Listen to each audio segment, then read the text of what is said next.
Hi, my name is Mary Schumann. I am a realtor in Minneapolis, Minnesota, and every week I post videos about all things real estate and life in the Twin Cities. Today's video is about how to get your house ready to sell.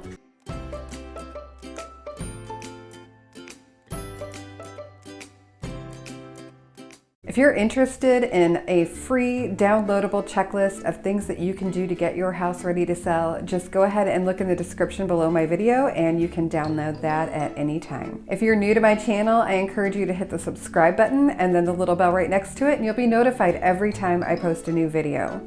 So, are you an HGTV star? Do you have access to professional stagers that are going to get your house looking immaculate and perfect in order for you to sell it for the best price in the least amount of time? No? Well, good news, you don't have to be, because today I'm going to give you a little list of things that you can do as the homeowner to get your house prepared and bring in the best price for your home in the least amount of time. Number one is light.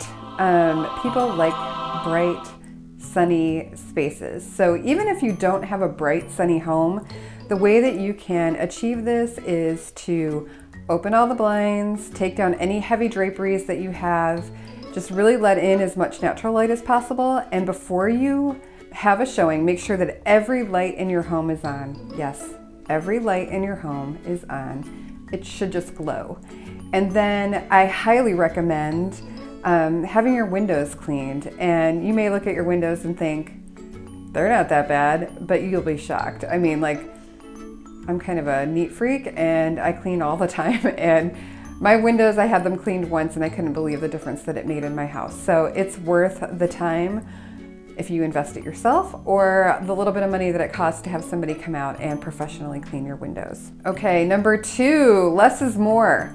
You really want your house to be completely decluttered, and if you're looking around and thinking, should I take this down or not? The answer is yes, you should take it down. So when in doubt, leave it out. And by leave it out, I mean pack it away.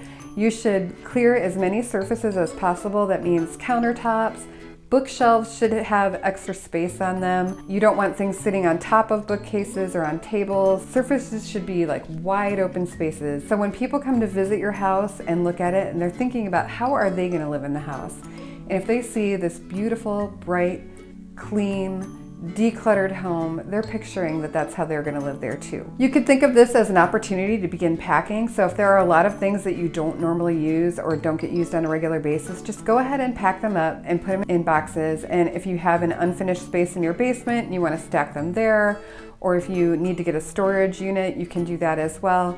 But having all that stuff packed and out of the home really opens up the space and gives people an opportunity to see how they would use the space. Remember that movers actually charge you by the amount of stuff that you move. So the more you can get rid of ahead of time, so through donations or whatever it is, like if you've lived in your home a long time, I'm sure there's plenty of stuff that you haven't used and it's been sitting around.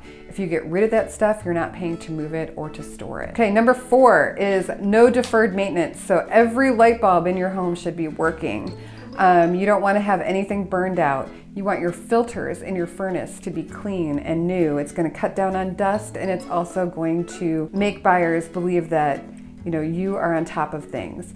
The other thing you want to do is you want to patch any nail holes. You want to touch up any scuffed paint. If you have darker paint or brighter paint, like maybe a room that's for a kid that's bright purple or something like that, you might want to consider having that painted or painting it yourself to a more neutral color that, you know, more people can see themselves living with. You're trying to appeal to the most possible buyers, not just one person in particular. If the caulk around your tubs or your sinks is looking a little funky and a little grody, you can get a little tube of caulk remover and you put that around, let it sit, it softens the caulk.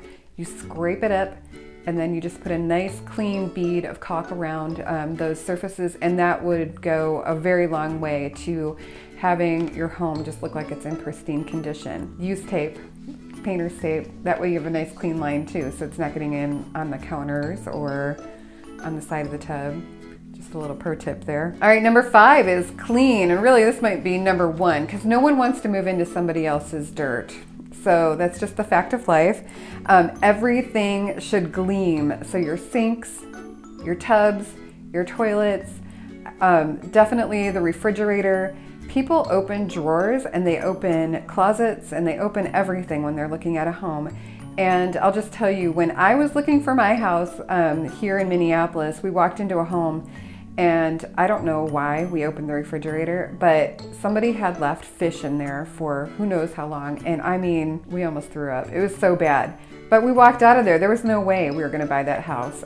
If you don't even clean up your refrigerator, what else are you leaving to chance? So have it spectacularly clean. Things that you should also think about are dusting the baseboards. That's something that you don't probably think about a lot. A trick that I use with my curtains to get all the dust bunnies off of those when I move is to put a damp towel in the dryer and put the dryer on low to no heat. Put in a dryer sheet and then throw my curtains in there to let them tumble, because what it does is it knocks all that dust off and the dampness kind of refreshes the curtains, and then you can rehang them and they just look perfect and there's no dust everywhere. The other thing you really want to focus on is door handles and doors. You don't want a lot of fingerprints and growtiness on the doors.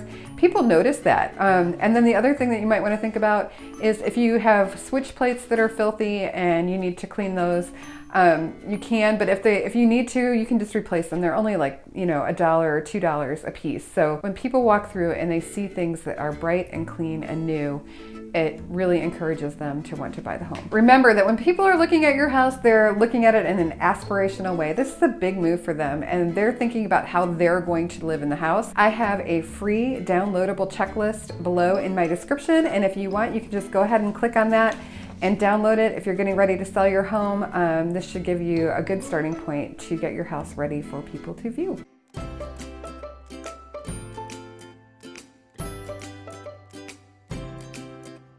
Thanks so much for watching. I really appreciate it. Have a great day.